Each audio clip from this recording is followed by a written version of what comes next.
Heureux d'accueillir à nouveau notre ami Azem. Merci à toi d'être là, parce que je sais tes emplois du temps, et c'est tenté de consacrer du temps dès que Madame revient, M. Richard en profite de leur pas là, mais c'est rendez-vous, ça se voit, c'est bien. Voilà, voilà, ils sont pas. Donc nous le rencontrons aujourd'hui et on va réfléchir beaucoup sur un thème. Entrez. Voilà, voilà toute la foule qui arrive. On va laisser s'installer. Ça, c'est la France. Toujours un quart d'heure en retard. C'est pas grave. C'est pas grave.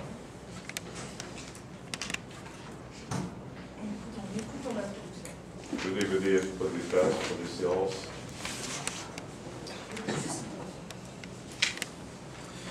Donc, autour du problème de l'eau et de l'engagement. Alors, c'est un problème qui peut être fascinant pour nous à double titre. D'abord, un problème géopolitique. C'est sûr que l'enjeu de l'eau est important. Il y en a pas partout, puis l'eau, elle passe où elle veut. Et le Jourdain passera toujours au même endroit, le Nil passera toujours au même endroit. Et quelque part, il y a une surdétermination géographique, c'est bien évident, qui n'est pas sans poser de gros problèmes.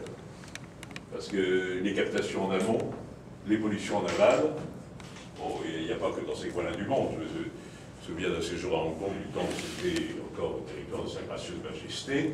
La source d'approvisionnement en eau d'Hong Kong, c'était la rivière des Perles, il y avait que ça. Et la rivière des Perles, c'est l'égout de toute la province de Canton.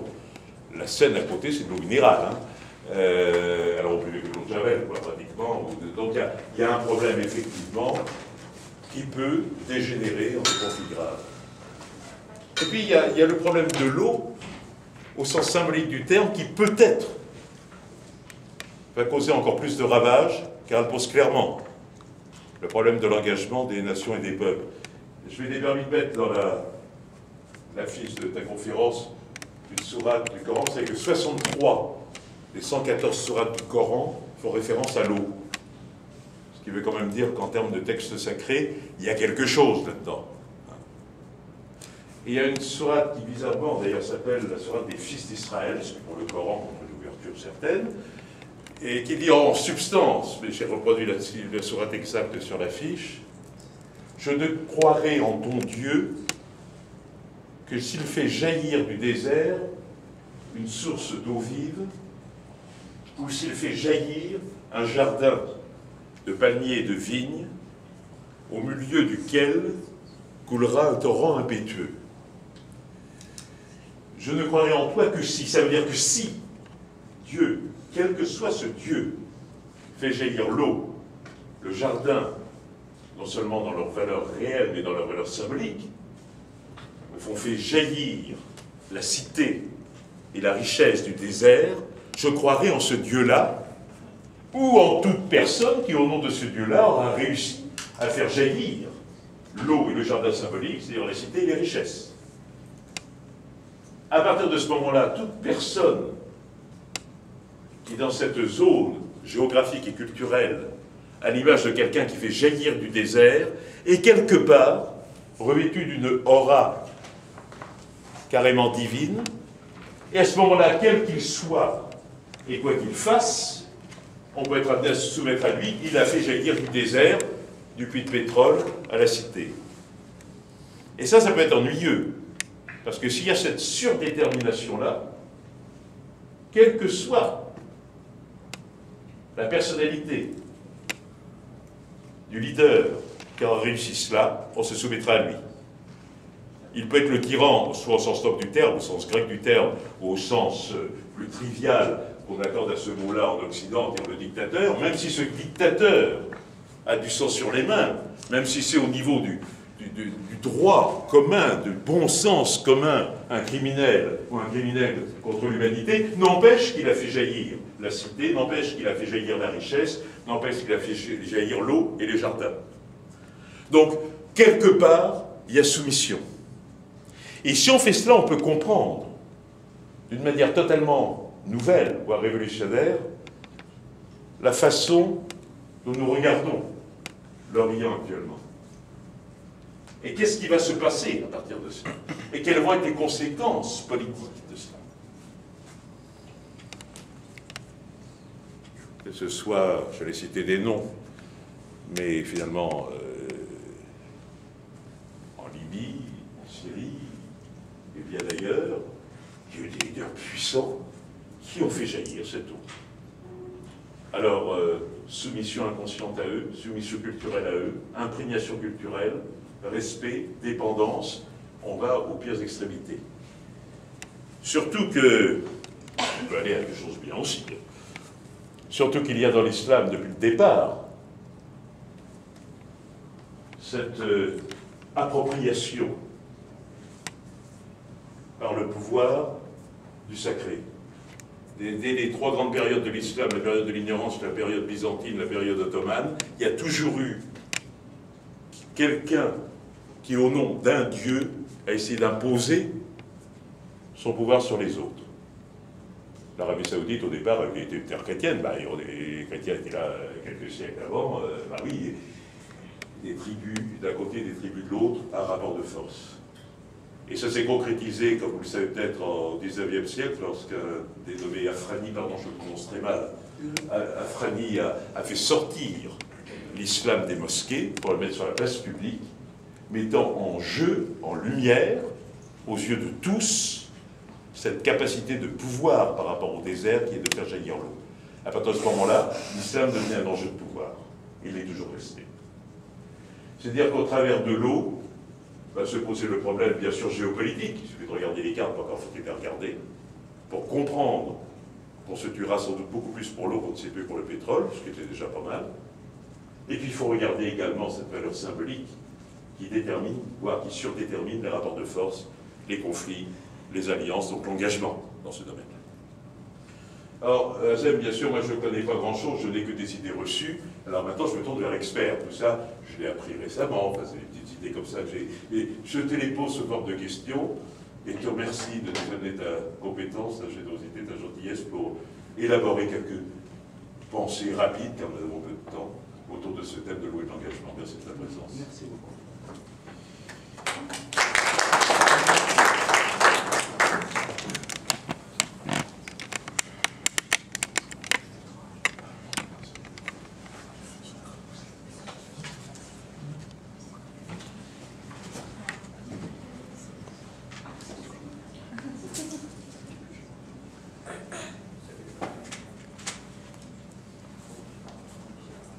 Bien, bonjour à tout le monde, bonsoir, et merci à ces préludes très riches et très instructifs. J'ai l'habitude d'entendre cette qualité d'introduction de conférence.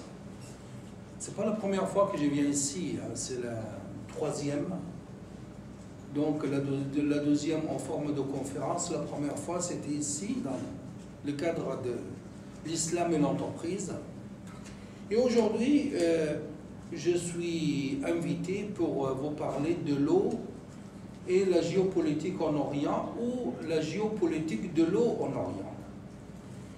C'est un terme vaste qui demande peut-être un grand colloque avec plusieurs intervenants, peut-être une année de cours si on veut développer davantage les choses.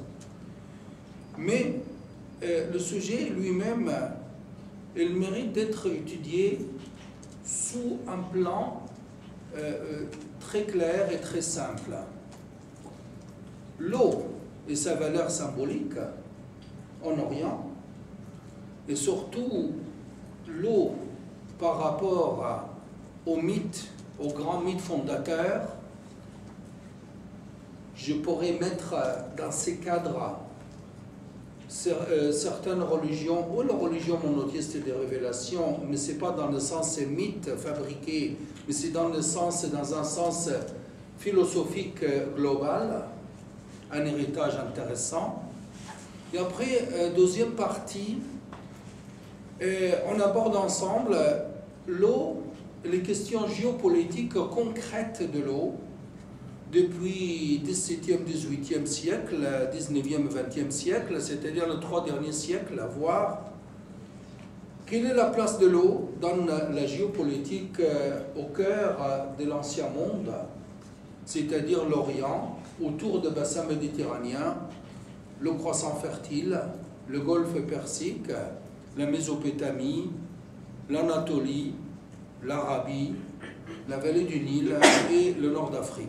Dans cet ensemble, permettez de vous dire, après avoir remercié tout le monde, donc je vous remercie de votre présence. Je considère que l'amphithéâtre est rempli par votre présence. C'est une présomption de cœur, mais je sais que ajouter 2 heures après une journée remplie à la fin de l'année, c'est pas toujours évident. C'est pourquoi je me réjouis de votre présence. Et merci à la direction aussi de sa confiance. Alors, concernant donc, si on parle de l'eau, j'aimerais quand même vous dire que le titre lui-même, l'eau et la géopolitique en Orient, entre mythe et réalité. C'est-à-dire, le plan de notre sujet, il dérive du titre lui-même, c'est-à-dire la géopolitique de l'eau en Orient, entre mythe, c'est-à-dire la partie symbolique et mythique, et réalité, c'est-à-dire la partie concrète. Mais à dire, mais qu'est-ce qu'on entend derrière l'eau? D'abord, pourquoi l'eau elle est considérée depuis le temps le plus ancien comme une matière, source de la vie elle-même? D'ailleurs, même dans toutes les religions monothéistes, que ce soit le judaïsme, le christianisme et l'islam, même avant l'émergence de ces 3 religions en Orient, l'eau, elle était sacrée et sacralisée. D'ailleurs, même si je reviens à la période antique, soit la Mésopotamie, ou soit la Phénicie, ou soit la terre de Canaan, ou la vallée du Nil, et on aperçoit et on constate l'importance jouée par l'eau, c'est-à-dire l'eau joue un rôle capital et primordial, non seulement dans la vie quotidienne, mais aussi dans la pensée elle-même. Il émerge des idées très importantes dans la pensée antique autour de la genèse du monde. C'est l'idée de la cosmogonie, comment la cosmogonie ou la genèse elle est articulée autour d'un pilier, c'était l'eau. L'océan primordial, Noun, en Égypte ancienne, l'Apsu chez les Mésopotamiens, et la source éternelle de la vie elle-même, venant de loin et du ciel, pour toute la pensée orientale antique qui a précédé le judaïsme, le christianisme et l'islam. L'eau. Mais autour de l'eau, il y a eu aussi beaucoup d'institutions importantes, c'est-à-dire au niveau économique, au niveau politique et au niveau même religieux et au niveau funéraire. Ces 3 ou ces 4 chapitres qu'ont déterminé, elle était déterminant dans le fonctionnement d'une société. La politique, l'économie et la pensée religieuse et la marche vers l'au-delà, c'est-à-dire la recherche de l'immortalité, l'éternité et de l'au-delà.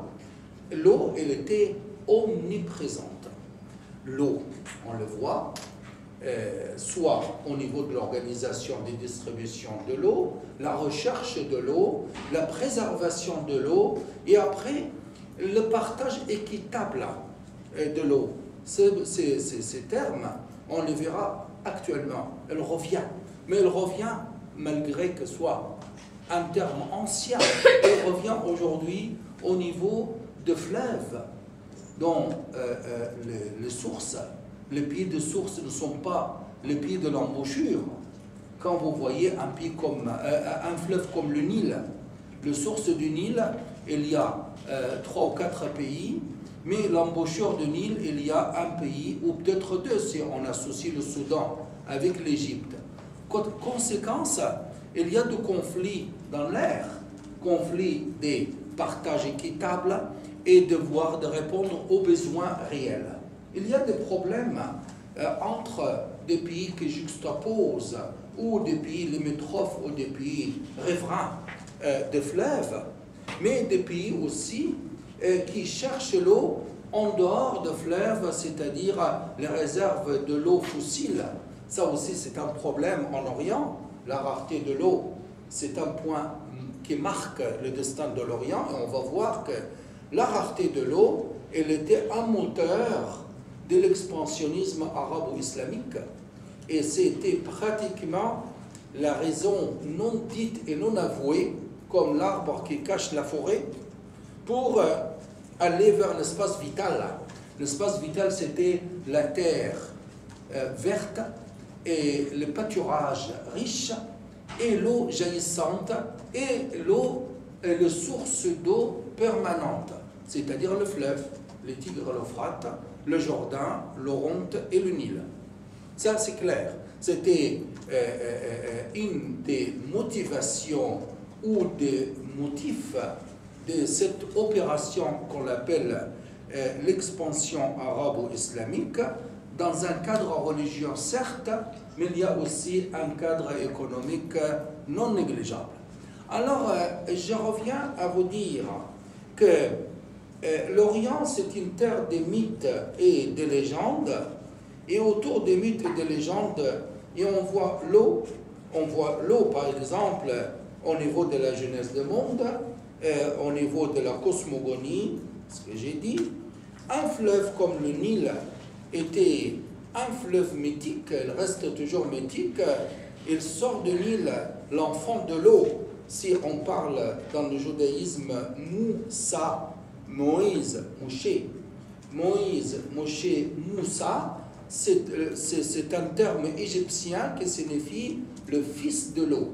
Mou, l'eau, sa, fils ou l'enfant. C'est-à-dire, il est envoyé par l'eau et recueilli et reçu par un membre féminin de la famille de Pharaon, que ce soit la sœur ou la fille, peu importe, adopté, et après ensuite, son destin, il était un destin lié au Nil et à l'eau, et surtout un des plaies d'Égypte. Si on parle de plaies d'Égypte, il y a un plaie qui était très important, c'est numéro 1. C'est le plaie qui a effrayé le pharaon de l'époque de Moïse, que ce soit Merenptah ou Septa ou Siti II, peu importe, c'est le pharaon. C'est la transformation de l'eau en sang. Comment on peut imaginer ça? Et le pharaon, bien sûr, en question, il était bien sûr touché, choqué, et après entêté. L'entêtement, c'est l'orgueil, pour se plier à la volonté de Dieu, l'Éternel, de laisser partir le peuple de l'enfant de l'eau, c'est-à-dire Moïse, en dehors d'Égypte pour aller chercher la terre promise. Alors, un point très important concernant la terre promise. Un point très important concernant la terre promise, c'était ce qui marque la terre promise, c'était la multiplication de sources. C'est très important, les sources.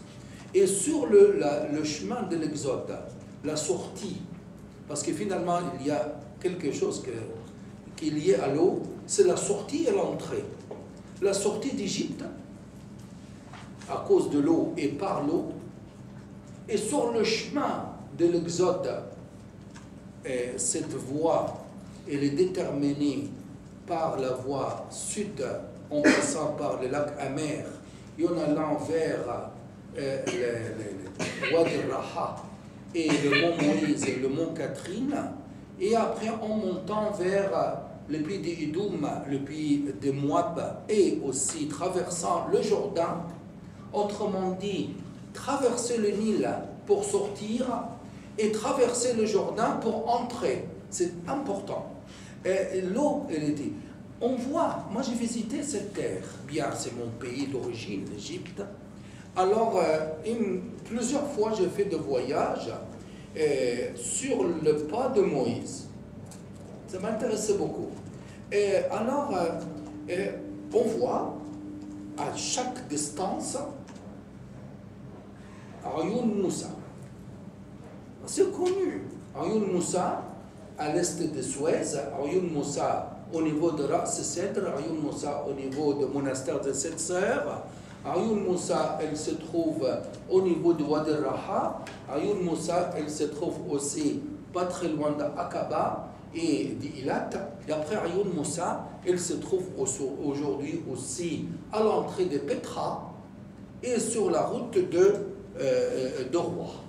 C'est-à-dire cette capacité, j'étais heureux que notre cher Yves, il parle de source et l'eau jaillissante, la capacité de faire jaillir l'eau. Et que Moïse, il a fait jaillir l'eau. Là aussi, c'était pratiquement comme un prodige, ou comme un miracle, ou comme une puissance venant de Dieu. Alors ça, c'est l'eau, on le voit bien. Quand on voit l'importance de l'eau au niveau des rituels, soit le rituel avant la religion monothéiste des livres, ou le rituel dans nos religions, nos trois religions de révélation, on constate que l'eau est un élément purificateur et un élément régénérateur. C'est-à-dire l'eau purifie pour enlever tout ce qui est négatif et l'eau donne pour donner le positif. À partir de ces mouvements aller et retour, l'être humain, objet de contact ou le sujet de contact avec l'eau, il sort de cette opération un être nouveau. Conséquence, on le sent de façon épisodique. Par exemple, si je prends la purification du corps dans les grandes ablutions en islam, ou la purification de membres du corps, les extrémités du corps, la tête, les mains et les pieds, dans les petites ablutions.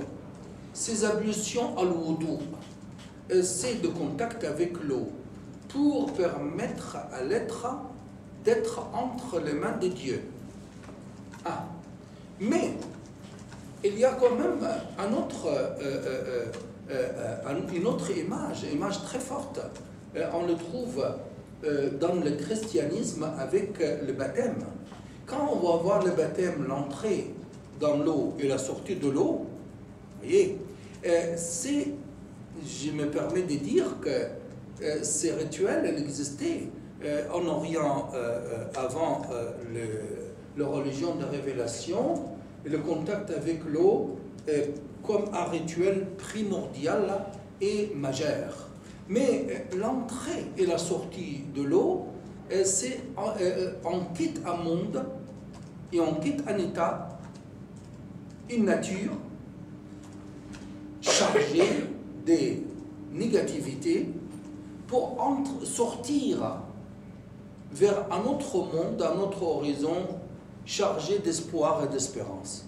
Ça, la question aussi. Ça, c'est grâce à l'eau. L'eau, elle est là, présente, comme élément intermédiaire. Conséquence. Ceux qui ont visité les premières églises, on appelle ça l'église primitive, le christianisme primitif en Orient. Vous savez, le christianisme, il est né en Orient, quand même. Vous permettez? Allez vers la Jordanie, vers la Syrie, vers le Liban, la montagne sainte, vers le nord de la Syrie, les massifs calcaires. On trouve une terre chrétienne très forte, la terre biblique venant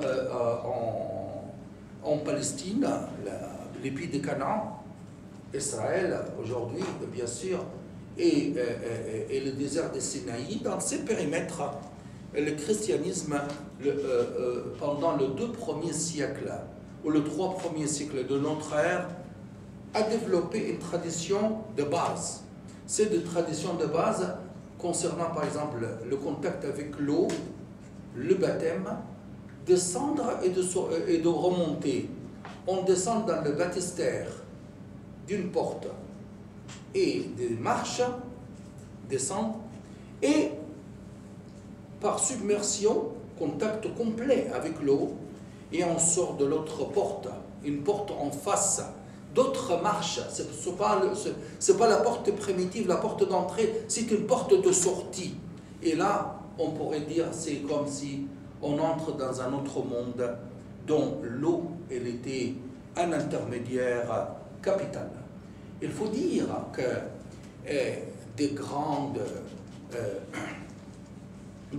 considérations pour l'eau, l'eau, elle était considérée dans le grand mythe fondateur, si on le considère comme mythe fondateur, exemple, les déluges. Si on prend le déluge comme exemple, le déluge, c'est un exemple plus qu'extraordinaire au niveau de l'expérience et la leçon donnée à l'humanité d'obéir, et que l'eau, elle était un élément, on pourrait dire, d'anéantissement et aussi de renaissance pour vous donner l'image, l'importance de l'eau. C'est ainsi qu'au niveau des mythes, au niveau des symboles, de grands symboles, l'eau en Orient, elle était un élément capital. Mais il faut dire quand même que l'Orient, à côté des mythes fondateurs et des grands symboles, et un héritage extraordinaire de civilisation et de pensée, l'Orient, c'est une région aride, désertique. Ceux qui ont vécu en Orient, ils savent très bien l'importance de l'eau. Moi-même, quand il pleut, je suis heureux. Vous vous rendez compte? Tout le monde n'est pas content parce qu'il cherche le soleil et le beau temps. Moi, je suis très heureux quand l'eau tombe du ciel. Je trouve que c'est une bénédiction céleste. C'est un cadeau divin. Elle tombe du ciel sur notre terre. Certes, il y a des inconvénients pour la commodité de la vie, pour la qualité de la vie ou autre chose, mais l'eau, avant tout, c'est une source de vie et on est heureux. L'Orient lui-même, il est l'objet de notre sujet, le domaine de notre recherche. L'Orient, il est marqué par cette aridité, c'est-à-dire l'eau rare, cette rareté. Alors, il faut dire que cette rareté de l'eau, elle reste une phase dans un processus géophysique qui, pratiquement pour nous, c'est la dernière phase. Peut-être elle n'est pas la dernière. Vous comprenez? Elle est la dernière actuellement, mais n'est pas la dernière peut-être dans l'avenir. Pourquoi? Le processus, il était l'humidité, l'aridité, l'humidité, l'aridité, l'humidité et la dernière aridité. La dernière aridité, elle remonte au 9e, entre 9e et 7e millénaire avant notre ère. Ça, c'est la période de la sécheresse qui a marqué l'Orient. Conséquence, elle reste en Orient aujourd'hui quelques taches, quelques taches vertes et de l'eau, héritage de la dernière période humide. C'est pourquoi ces mouvements cycliques, il pourra revenir un jour cette humidité dans cette région, mais compte tenu des conditions climatiques aujourd'hui, l'Orient, il vit une phase d'une grande aridité, donc l'eau, elle devient un enjeu majeur.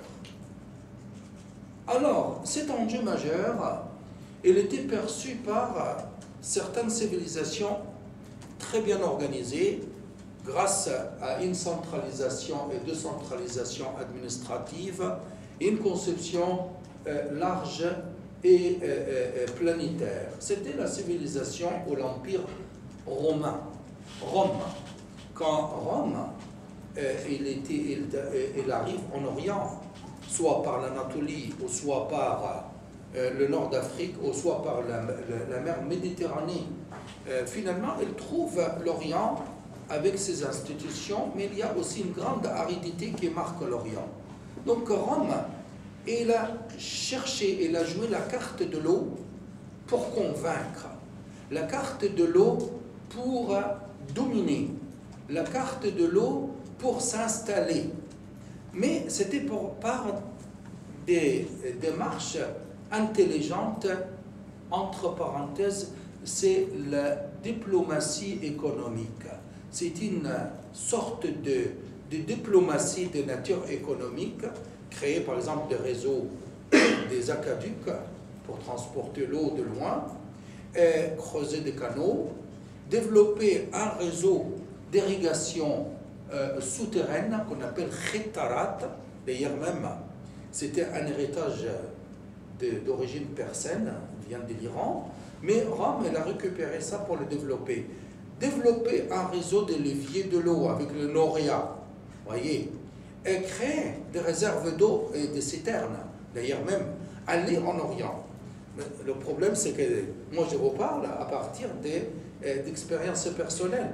Venez voir les cités romaines, les cités byzantines, comme Sergiopolis, ou comme les villes de Ain Dara, ou la ville sur l'Euphrate, qui s'appelle Doropos, une ville comme Apamée, et d'autres villes. Ces villes et ces colonies agricoles romaines, elles étaient dotées de réserves d'eau, de citernes. Cette affaire de citernes. Alors, on voit avec, bien sûr, développer aussi dans les cités romaines en Orient les nymphées, les fontaines. Et en réalité, les fontaines romaines, elles étaient à l'origine de la fontaine arabo-musulmane. Quand vous êtes dans une ville arabe ou musulmane, une ville comme Fès, une ville comme Marrakech, ou une ville comme Le Caire, ou une ville comme Damas ou Alep, et, excusez-moi, j'ai un problème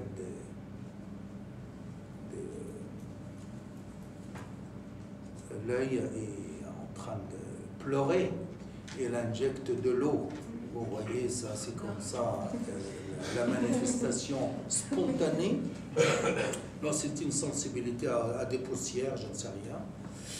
Alors, je reviens à vous dire que l'Empire romain, il a hérité un Orient aride. Il a réagi en conséquence pour remplir sa fonction et pour convaincre et pour dominer.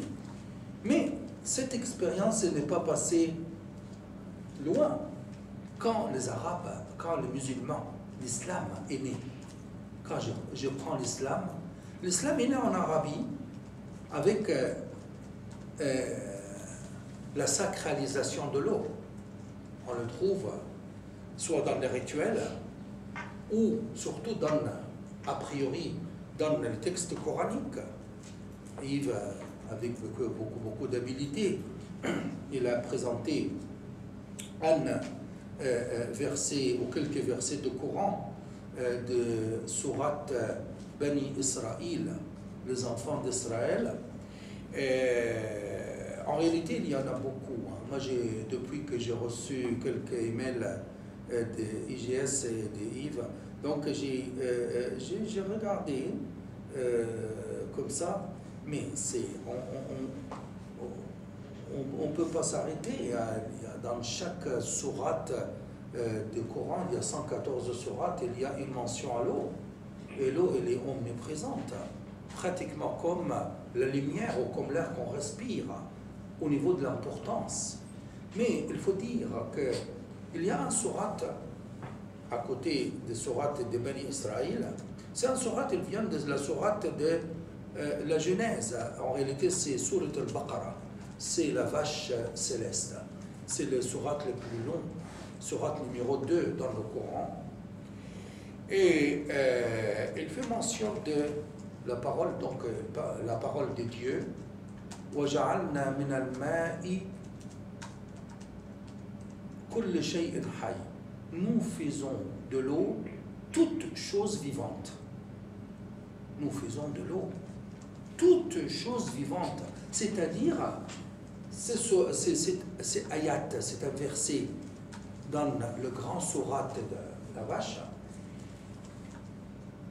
elle crée, elle donne la base, la logique, que l'eau, elle est la source de la vie.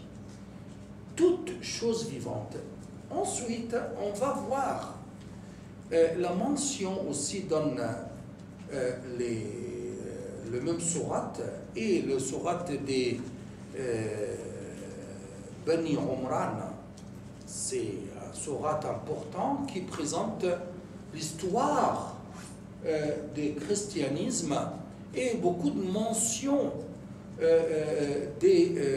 venant de l'Ancien Testament. Parce qu'il faut dire que l'Ancien Testament et le Nouveau Testament, ils font partie du Coran, surtout mécois, c'est-à-dire la période mécoise de la Mecque, pendant les 13 premières années de la révélation de l'islam.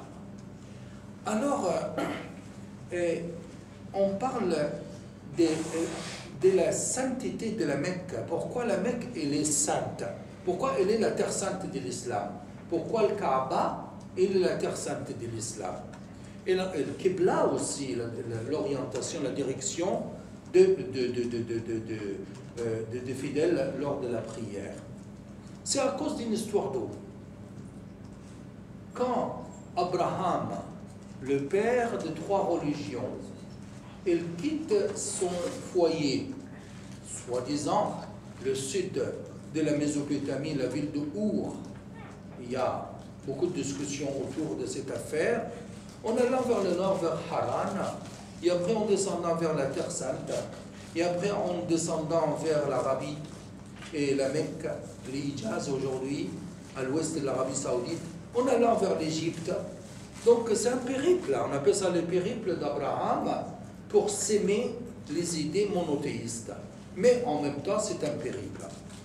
À dire que la Mecque devient une terre sainte entre As-Safa et Al-Marwa, ça aussi c'est une partie de rituel ou d'un rite obligatoire en islam pour, pendant le pèlerinage, courir entre les 2 montagnes face à face, aller et retour 7 fois.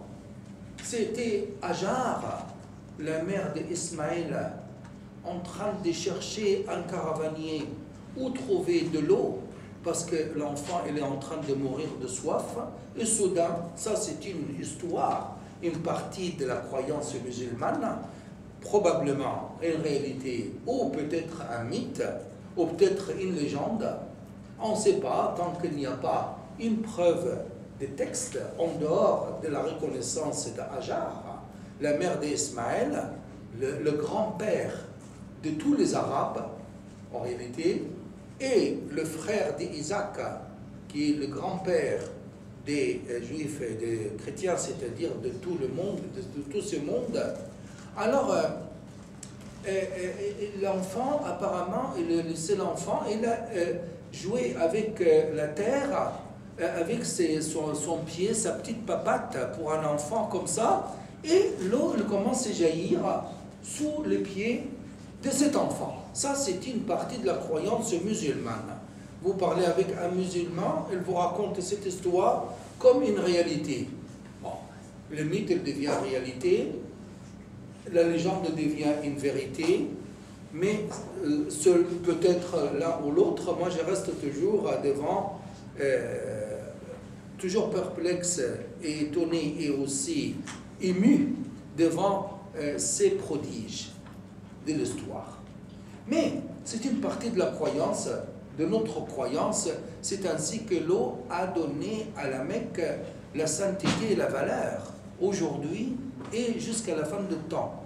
Souvent on raconte que cette source d'eau, c'est une source inépuisable, ce qui donne à la Mecque sa valeur et son importance. Et l'eau de Zamzam, tous les pèlerins musulmans, quand ils rentrent de la Mecque, ils rentrent avec une bouteille remplie d'eau de Zamzam. Mais ça fait quand même 2000 ans. Au 1414 siècle, on puise de l'eau de Zamzam, de cette quantité, espérant que cette eau, elle reste toujours inépuisable. Mais ça reste toujours une source sacrée, cette source d'eau. Alors, la question reste, que derrière l'expansion arabo-islamique, les expéditions sous le règne de premier calife, Omar et Ousmane, et l'empire omeyyade, l'empire abbasside et les autres empires de l'islam, l'eau elle était déterminante comme un objectif. Rechercher l'eau, dominer la terre où il y a de l'eau. C'est la terre autour de l'Arabie aride, ses croissants fertiles, la vallée du Nil, les Tigres et l'Euphrate, l'Anatolie, et après l'Asie centrale avec Sayhoun et Gaïhoun, on alla jusqu'à l'Indus, c'est vers l'Inde et vers le Pakistan, et toute cette terre, elle était une terre de présence arabo-islamique. Donc la croyance et la foi, elle était un élément déterminant, mais il y a aussi l'aspect économique et surtout l'eau qui était aussi déterminante. C'est ainsi que le passage des symboliques, il nous mène vers le réel ou la réalité. Je me permets de faire cette transition, la transition entre tout ce qui est mythique, tout ce qui est symbolique. Seront souvent le symbolique et le mythique, elles restent toujours agréables, ça fait rêver. Ce sont des rêves, des songes, des images extraordinaires. C'est l'extraordinaire. On est en train de l'aborder, de le raconter, mais malheureusement l'extraordinaire laisse sa place souvent à aller au moins extraordinaire, c'est-à-dire la réalité. La réalité, c'est que l'Orient, il est aussi une terre, si c'est une terre sèche, aride, marquée par la présence de quelques cours d'eau, on l'appelle fleuves ou rivières, et nappes phréatiques, l'eau fossile. Mais il y a aussi des espaces maritimes autour. C'est-à-dire ces espaces maritimes autour de l'Orient, si ma main elle est l'Orient, tout autour il y a des espaces maritimes autour de l'Orient. Ce qui donne à l'Orient une profondeur et en même temps une porte de sortie. C'est-à-dire l'entrée et la sortie vers l'Orient sont assurées par des espaces d'eau. Mais cette fois, ce n'est pas de l'eau douce, c'est de l'eau salée, c'est la mer. Alors, est-ce que l'Orient, depuis le temps antique, avant les religions de révélation, est-ce qu'elle était attirée par cette dimension de l'eau salée? La réponse est non. L'Orient, elle reste toujours un monde terrien. C'est-à-dire le peuple de l'Orient, c'est un peuple de nomades, semi-nomades, caravaniers, agriculteurs, paysans, éleveurs d'animaux. C'est-à-dire l'eau, les espaces maritimes, ils étaient pratiquement des barrières. Ce n'était pas les mers comme la mer Rouge, ou le golfe Persique, ou la mer de Oman, ou la mer Méditerranée, même la mer Caspienne, même la mer Noire, elle n'était pas considérée aux yeux de l'Orient comme des moyens de communication importants. C'était pratiquement des barrières. C'est un seul peuple en Orient, il a compris l'importance de l'eau, de ces espaces maritimes, c'était le peuple phénicien.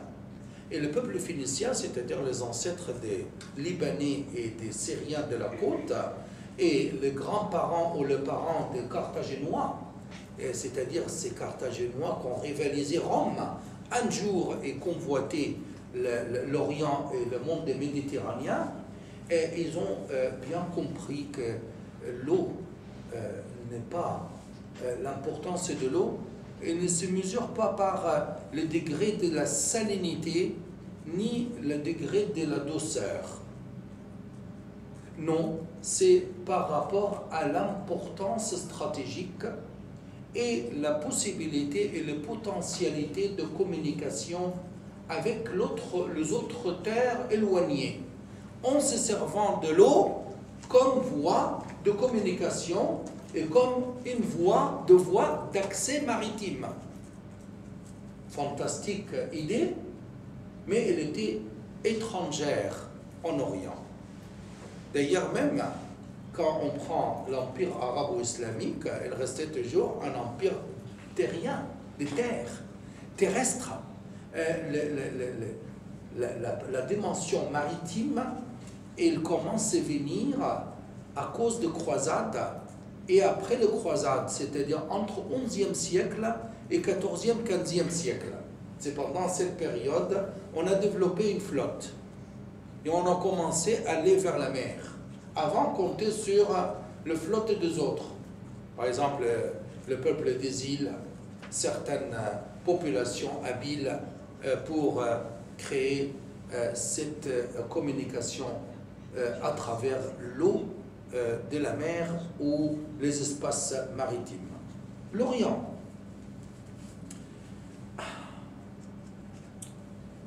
Excusez-moi. Tu as un peu d'eau. Non, le problème de l'eau, j'ai bu. Moi. Le problème, c'est qu'il y a... Je suis allé dans une pharmacie avec le jeune qui a préparé la salle.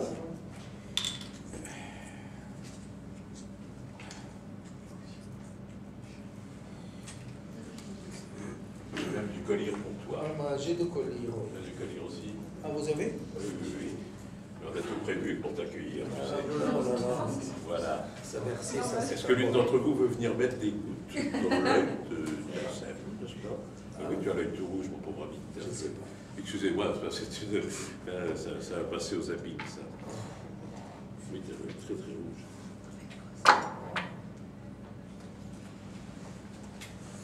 C'est comme ça.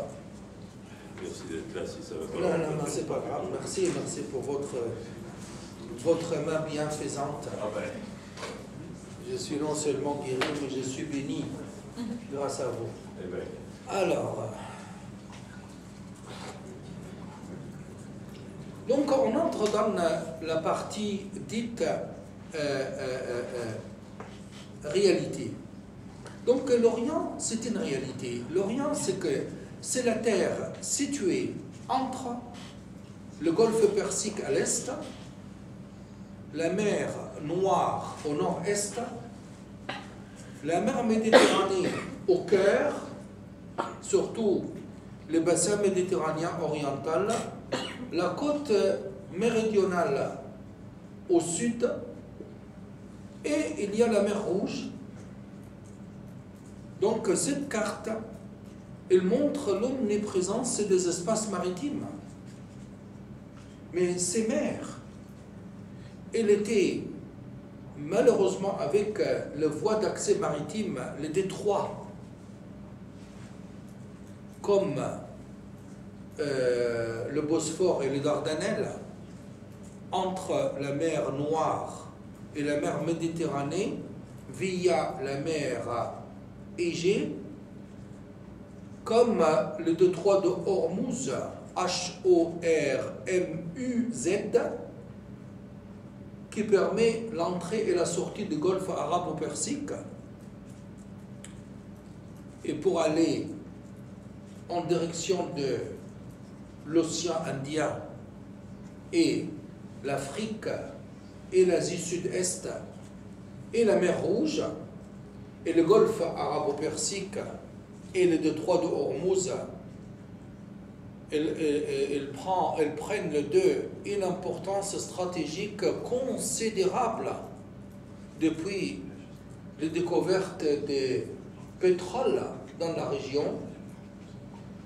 C'est une région pétrolière importante, donc jugée stratégique.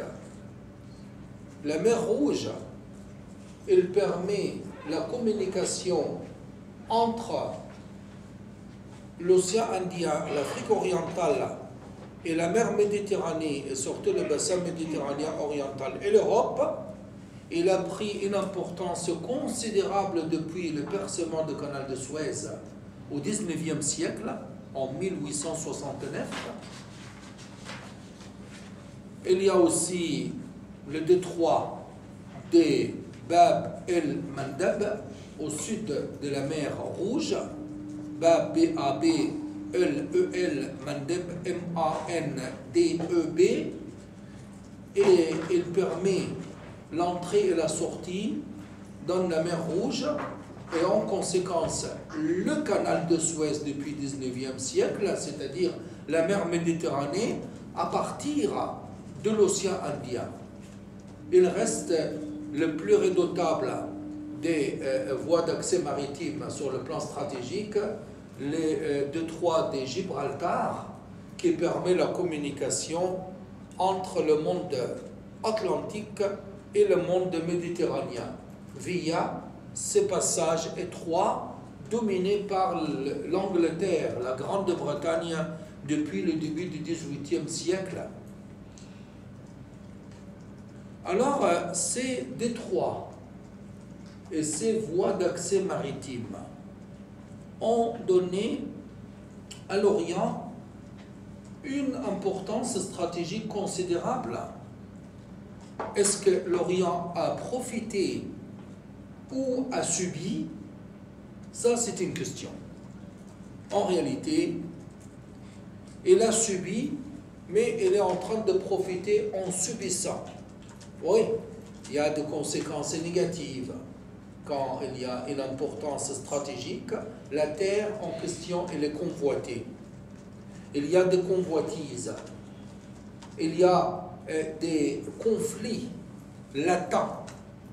Il y a aussi des tendances hégémoniques des empires pour venir s'emparer, dominer, pénétrer, entrer, s'installer, coloniser. Et là, c'était la question à cause de l'eau, mais de l'eau de la mer. L'eau des mers et des océans autour et à l'intérieur de l'Orient,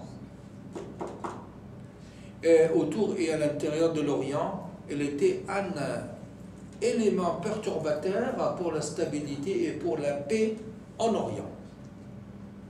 Conséquence, émerge ce qu'on appelle dans le dictionnaire géopolitique et géohistorique l'affaire d'Orient, ou la question d'Orient. Cette question d'Orient, c'est une question qui a été posée par les pays, entre parenthèses, civilisés, c'est-à-dire l'Europe, membre de la Sainte Alliance et de concert européen au XIXe siècle.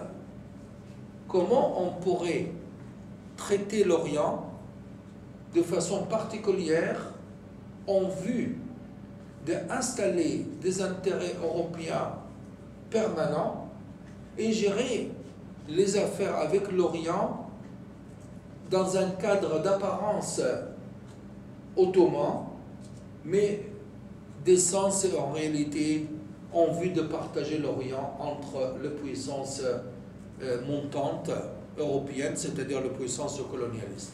Ça, c'était la définition de la question d'Orient. Comment on peut hériter les provinces orientales au sein de l'Empire ottoman et gérer ça en conséquence. Du coup, ça, c'était... Pardon ? Du coup, l'homme malade de l'Europe, est-ce un mythe ou une réalité ? Tout à fait. D'où le terme utilisé. Tout à fait. D'où le terme utilisé souvent de façon péjorative.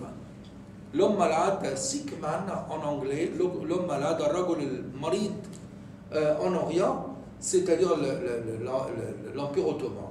L'Empire ottoman était condamnable et condamné. Mais quand il fallait attendre l'opportunité.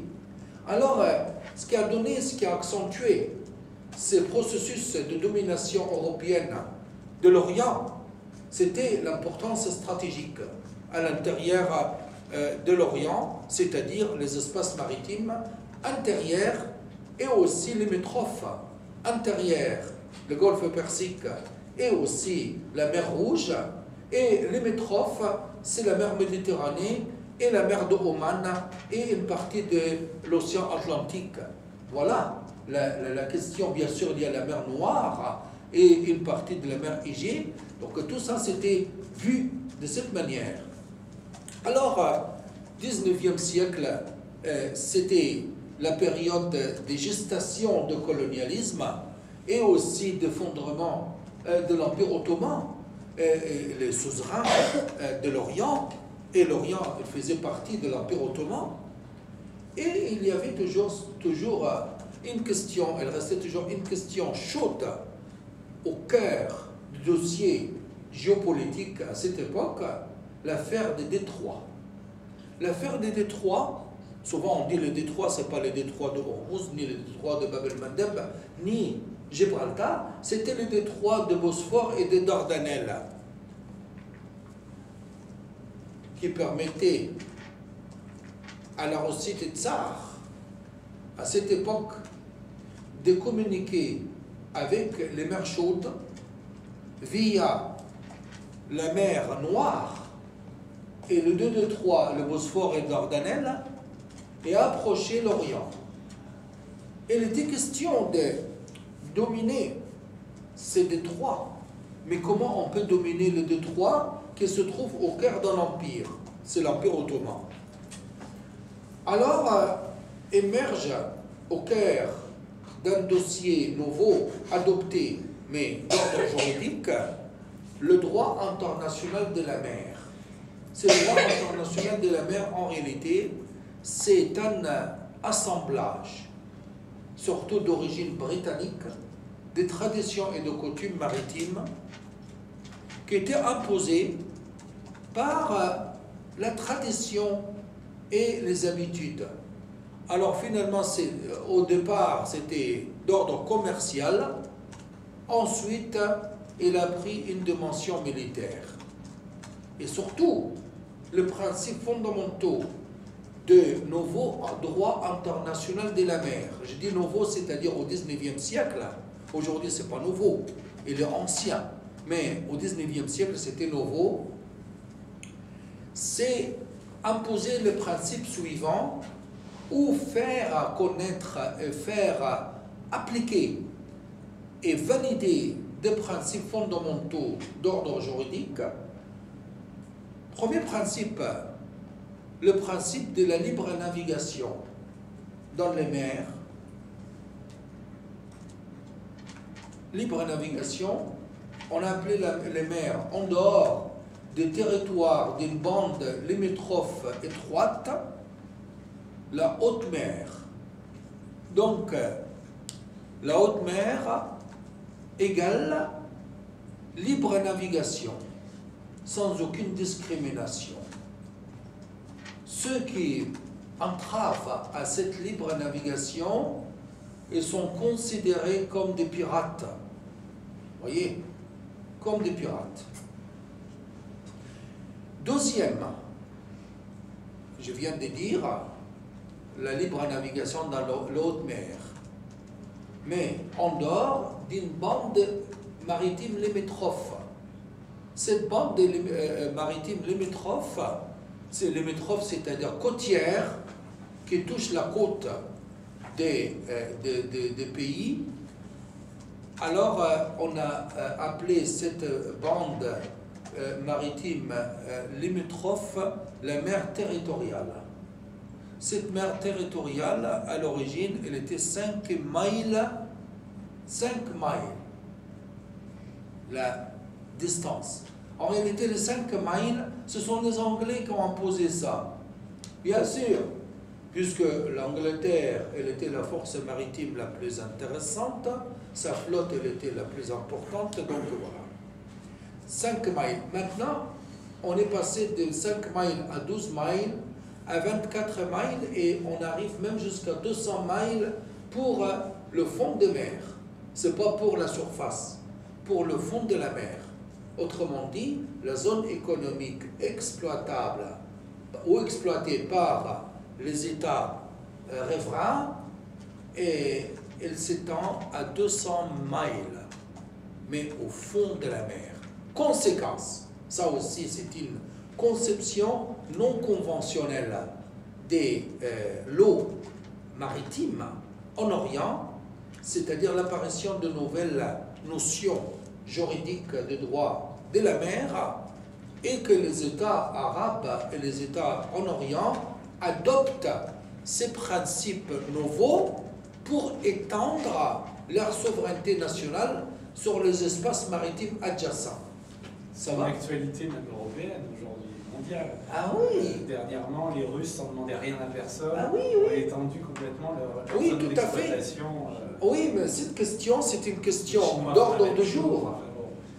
Oui, oui. Et là, on rentre sur quelque chose qui nous éloigne peut-être un petit peu de l'Orient, mais qui nous ramène aux problématiques aujourd'hui du changement climatique, de tout ce qui est en train de se passer avec ces ressources qui deviennent aussi de plus en plus rares. Et les États s'arrogent un droit qui ne se donnait pas autrefois, parce qu'on a mis en place justement ce droit international, qui est, sans demander rien à personne, d'étendre petit à petit. Oui. Alors, les questions donc liées à la conception traditionnelle des choses, elles créent en Orient, et au sein de l'Orient, en Orient, une terre convoitée et une terre objet d'une rivalité et une terre menacée. Tout ça s'est passé dans ce sens, la Première Guerre mondiale, la Seconde Guerre mondiale, la guerre de Crimée au XIXe siècle, tous ces conflits ont visé toujours les espaces maritimes, les voies d'accès maritimes, la libre navigation, la souveraineté nationale et telle et telle. Mais il arrive aujourd'hui autre vision, on appelle ça le concept non conventionnel de l'eau en Orient. Le concept non conventionnel de l'eau en Orient, c'est-à-dire l'eau, source de vie. C'est le retour à l'eau à l'origine, c'est-à-dire voir l'eau, source de vie, source d'activité économique, et après, ces sources, elles ne sont pas suffisantes pour répondre aux besoins économiques et domestiques et ménagers de la population en croissance. Aujourd'hui, l'Orient, si on prend l'Orient dans le sens large des termes, on arrive jusqu'à l'Iran, la Turquie, autre chose, autour de 500 millions à 600 millions d'habitants. 500 à 600 millions d'habitants, la potentialité de l'eau venant de sources conventionnelles, c'est-à-dire le fleuve qui existe avec les débits de l'eau et avec le mouvement de sécheresse aujourd'hui et les réchauffements climatiques qui touchent notre planète. Donc, il y a quelquefois de parcimonie au niveau de la chute de la pluie qui alimente le lit de ces fleuves comme le Tigre, l'Euphrate, ou comme le Nil, ou comme l'Oronte, ou comme le Jourdain et tel. Aujourd'hui, il y a une carence au niveau de l'eau. Conséquence, il faut trouver des sources de substitution ou de sources complémentaires. Les sources complémentaires, elles dépendent d'un autre potentiel, de moyens économiques et financiers d'investissement importants et aussi des moyens énergétiques à engager. C'est-à-dire, il faut des stations thermiques importantes et il faut aussi pour le dessalement de l'eau de la mer, ça c'est une solution des pays de Golfe et les Émirats de Golfe comme l'Arabie Saoudite et d'autres pays. Certains pays, ils sont aujourd'hui, ils envisagent ces procédés pour satisfaire les besoins, mais il faut avoir des moyens financiers. Donc il y a une dépendance financière importante. Il faut des investissements colossaux pour le faire. Il y a aussi les menaces du terrorisme. Oui, il faut envisager ces points. L'Orient, il est touché par une certaine instabilité politique et aussi le degré, la marge des interventions des terroristes, elle est importante pour des raisons historiques et des raisons démographiques et des raisons même culturelles et des raisons religieuses. Si on ajoute tout ça, alors pendant par exemple la crise de Golfe, la première crise de Golfe, Et la deuxième crise du Golfe, le conflit entre les pays du Golfe qui étaient dans le concert mondial et l'Irak de Saddam, et il y avait une menace de faire exploser plusieurs stations de dessalement de l'eau de la mer à Dahran et dans cette région de Golfe, c'est-à-dire faire assoiffer bien sûr des milliers et des centaines de milliers et des millions d'habitants, et des villes seront condamnées comme une ville comme Riyad et d'autres villes au bord du Golfe arabo-persique. Ça, c'est une possibilité, mais il y a une autre possibilité au niveau des substitutions de l'eau et compléter la carence de l'eau venant de sources permanentes comme le fleuve, c'est l'exploitation, déjà l'exploration, ensuite l'exploitation et troisième le partage de l'eau fossile, c'est-à-dire dans la nappe phréatique. Là, le problème, c'est un problème grave. Comment on peut gérer ces réserves d'eau? Déjà, il faut le trouver. Quand on le trouve, mais il se trouve sous le territoire de quel pays? C'est un problème, parce qu'en réalité, les frontières politiques. Les frontières politiques, en réalité, ce sont des frontières qui descendent dans la profondeur de la Terre et montent jusqu'à l'atmosphère. Vous voyez, il y a l'espace aérien, il y a aussi le fond de la Terre.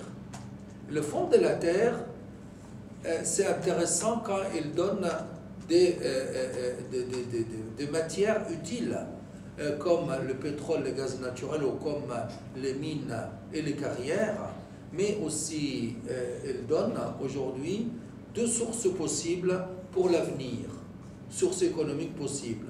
La première, c'est une source énergétique possible venant de magma et de la chaleur, les réservoirs de la chaleur des feux au fond de la Terre. Il est envisageable un jour, j'ai dit un jour, avec tout dépend de la technologie, d'exploiter cette source d'énergie. Mais il y a une source, une deuxième source, c'est la source d'eau, c'est-à-dire tirer de la terre de l'eau venant de la nappe phréatique, c'est-à-dire ces réserves d'eau. Mais ces réserves d'eau, elles restent toujours des réserves.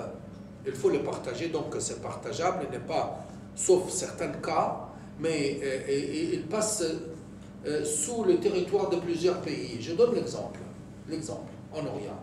L'exemple en Orient, il y a une réserve d'eau extraordinaire, mais elle est renouvelable. C'est intéressant. Une réserve d'eau souterraine, mais elle est renouvelable par miracle. C'est les réserves d'eau sous le désert libyque, à l'ouest d'Égypte, à l'est de la Libye et au sud de la Libye, et au nord du Tchad, et au nord-ouest du Soudan. Ces réserves d'eau, elles contiennent 25 milliards de mètres cubes de l'eau en provenance de la pénétration, les seepage phénomène, le phénomène de pénétration, mais pénétration souterraine de l'eau en provenance des grands lacs du Nil. Le lac Victoria, la mer des girafes, gazelles et Albert, c'est ce qu'on appelle le source du Nil blanc. Il y a une partie de cette eau, elle passe par un système de pénétration dans la terre et elle termine par un réservoir. À l'intérieur du réservoir, une sorte une cuve énorme et gigantesque en grès nubien, et elle se trouve sous ces 4 pays. Alors, qui va pomper l'eau? Un jour, notre cher ami Kadhafi, il a annoncé qu'il a découvert le Nil souterrain, et c'était pour narguer les Égyptiens un peu. Vous voyez? Il a découvert le Nil souterrain, alors il a créé ce qu'on appelle le fleuve, le grand fleuve de la Révolution. Son grand projet pour amener l'eau du sud vers le nord et créer des chapelets, des oasis ou autre chose, c'était un projet mégalomane, une mégalomanie, mais il venait de réserves d'eau renouvelables. C'était l'eau de ces réservoirs d'eau. Ça, c'est un exemple. Alors, il faut dire que, je reviens à dire, ces sources d'eau, de remplacement, de substitution pour compléter la carence, pour combler les lacunes, et ils ont aussi des effets préjudiciables. Ces effets préjudiciables sur, par exemple, l'environnement, sur l'équilibre écologique, et sur, je vous donne l'exemple. L'exemple au niveau de la nappe phréatique est surexploitée, les réserves de l'eau fossile, et la nappe phréatique, sauf les réserves des déserts libyques, il provoque un jour une disparition pure et simple de l'eau de la nappe phréatique. Et ces réserves disparues, elles provoquent des conséquences néfastes et négatives au niveau écologique. Deuxième chose, quand je parle de l'utilisation de l'énergie solaire comme solution, il y a quelquefois certains effets négatifs de ces grands projets, surtout s'il n'y a pas une planification au niveau territorial et au niveau d'urbanisation. Et troisième, le grand projet de dessalement, par exemple de l'eau de la mer, il y a des problèmes, surtout s'il s'agit d'utiliser comme combustible pour générer une chaleur importante, le malheur, le misérable projet d'avenir en Orient, malgré que l'Orient est là, des potentiels autres que nucléaires, c'est d'implanter et créer des centrales nucléaires dans certains pays comme l'Égypte, ou comme la Tunisie, ou comme au Maroc. Il y a des projets, au Proche-Orient, soi-disant pour lutter contre la chute des réserves d'hydrocarbures, c'est-à-dire le pétrole, et on va faire un recours à l'énergie solaire, ça c'est bon, mais l'énergie nucléaire, ça c'est moins bon, surtout au niveau de sécurité, au niveau aussi de la pollution. Donc il y a des projets, il y a des problèmes, il y a des questions, la réalité, l'eau, la réalité de l'eau en Orient, mais il y a quelque chose à dire aujourd'hui. C'est une question que j'ai laissée à la fin, c'est la question de partage équitable des pays riverains au bord, qui se trouve au bord d'un fleuve.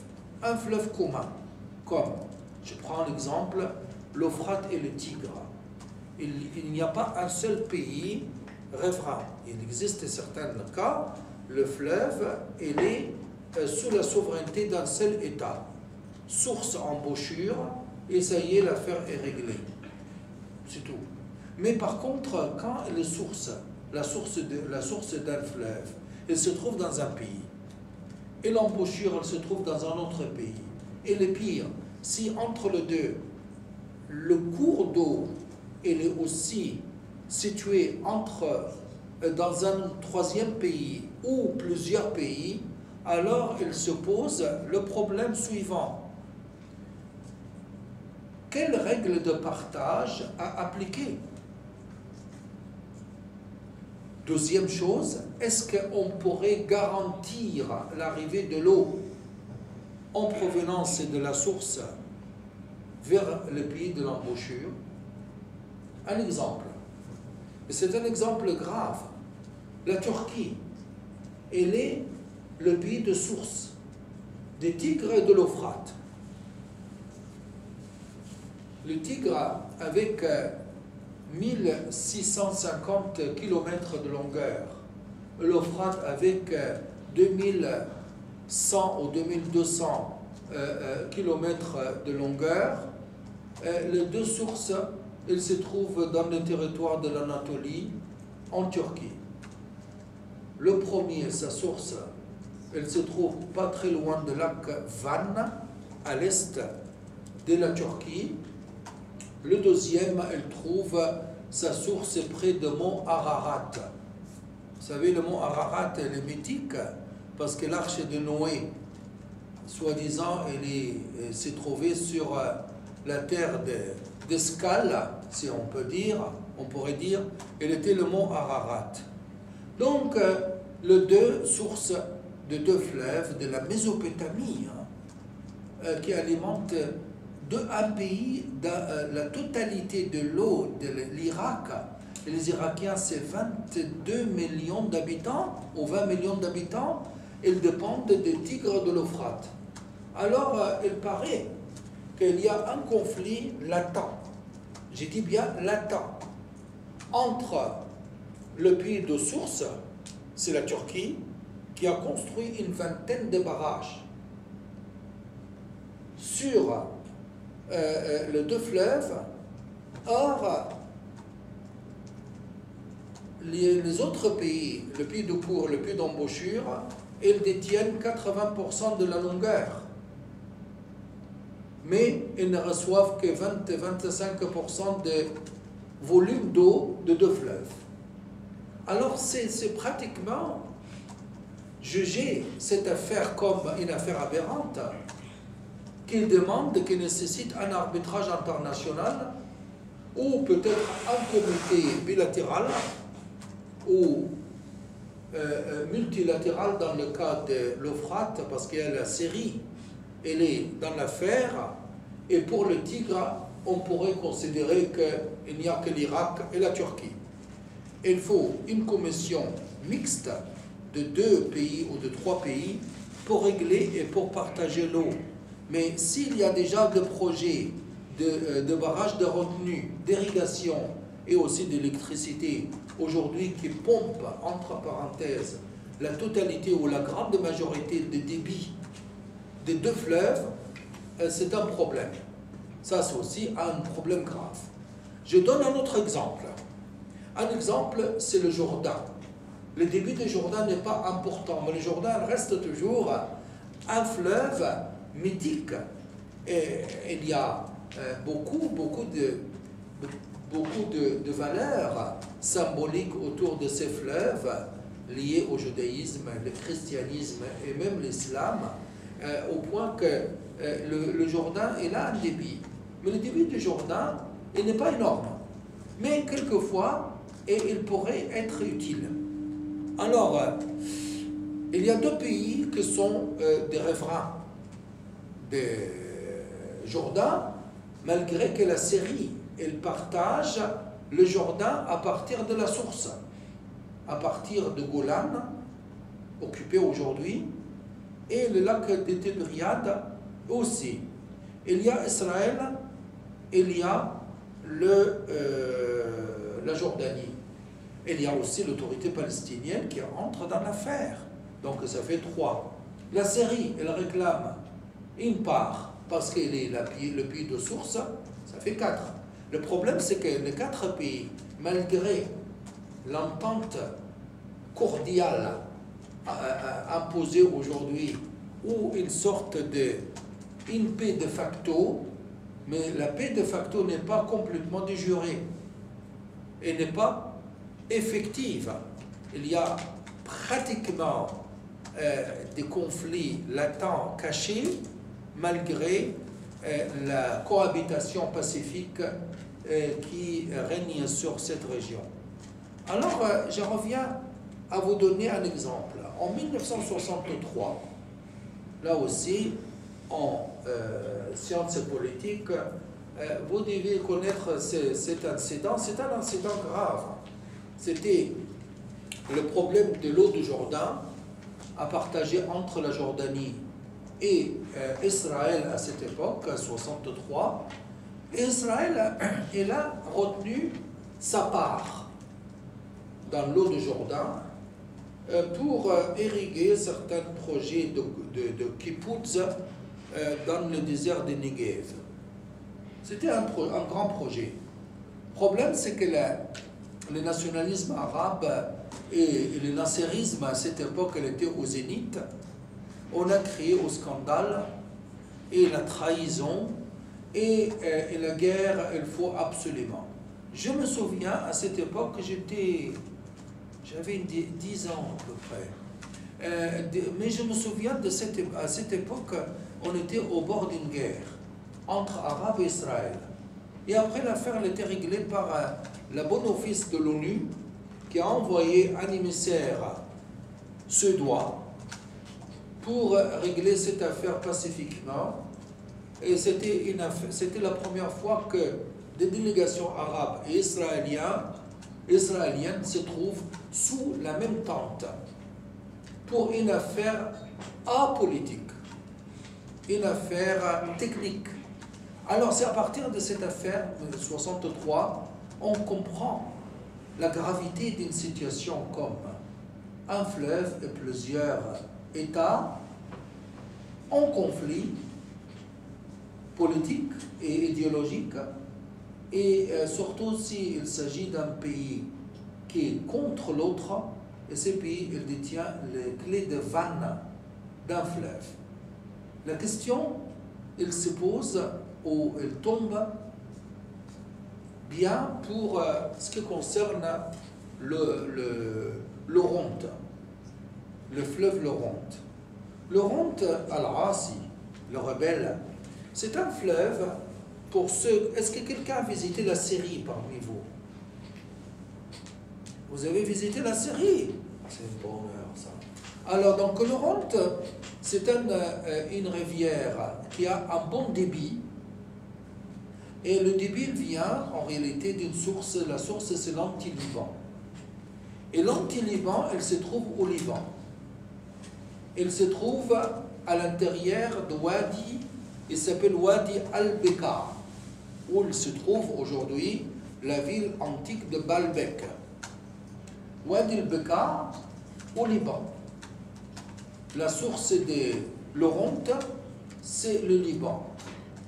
Mais le cours de l'Oronte, à 80%, elle se trouve en Syrie.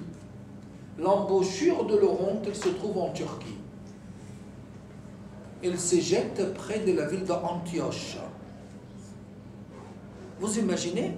Donc, le problème, c'est que dans un territoire considéré annexé par la Turquie,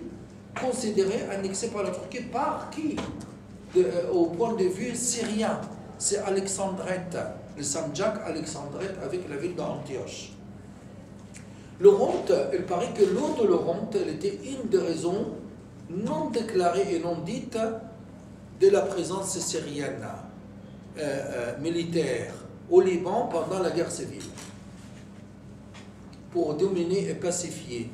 Et c'est pourquoi, si vous prenez la carte de la présence syrienne au Liban, jusqu'à le retrait, mais c'est un retrait, le retrait récent de l'armée syrienne par une décision internationale, il y a 2 ou 3 ans, elle était située en 2 zones. La zone numéro 1, c'était le nord de la Syrie, le nord du Liban, la région de Tripoli, parce qu'il y a beaucoup des islamistes. Et deuxième zone, on n'a jamais parlé, c'est la Wadi al-Bekaa, pas très loin de Baalbek, où il se trouve la source de l'Oronte. Ça marche? Ça, c'est une vérité. Mais le pire, je le laisse à la fin comme une friandise, le Nil. Ah oui, et c'est un fleuve mythique, c'est le plus intéressant des fleuves au monde, avec ses 6672 km, la longueur de Nil, à partir de Rwanda-Burundi jusqu'à l'Égypte, Rosette et Damiette. Mais il y a des pays, beaucoup de pays, au bord de fleuves qui dépendent de l'eau de fleuve. Nous avons pratiquement 11 à 12 pays, c'est beaucoup pour un seul fleuve. l'Égypte, le Soudan, il y a l'Éthiopie, il y a Kenya, il y a Ouganda, il y a Tanzanie, il y a Érythrée, et après on peut aller vers le Congo, une partie du Congo, et Rwanda, Burundi, Centrafrique, et tous ces pays. Ah, donc tous ces pays réclament chacun sa part. Mais le problème du Nil, c'est que le Nil, il était un fleuve intouchable jusqu'au 19e siècle. À partir du 19e siècle, avec l'émergence du colonialisme et l'arrivée de puissances européennes dans la région, surtout l'Angleterre en particulier, la tentative de Mohammed Ali Pacha au 19e siècle en Égypte de dominer le fleuve et que le fleuve devient un fleuve ayant un seul maître, c'est l'Égypte. Il a donné à l'Égypte par des droits historiques et par le nombre de la population, il y a 90 millions d'habitants pour le pied de l'embouchure, qui équivaut presque la totalité de population des autres pays. Conséquence, l'Égypte a joué la carte des cavaliers seuls pour un fleuve ayant plusieurs États riverains. Et le problème actuel, c'est un problème plus que grave. Il pourrait aller jusqu'à une guerre, une intervention militaire. Et l'armée égyptienne est prête d'intervenir pour débaucher ou pour débloquer le fleuve s'il y a un blocage venant de pays de source, comme Ouganda, ou comme la Tanzanie, ou comme un pays comme le centre d'Afrique. Voilà.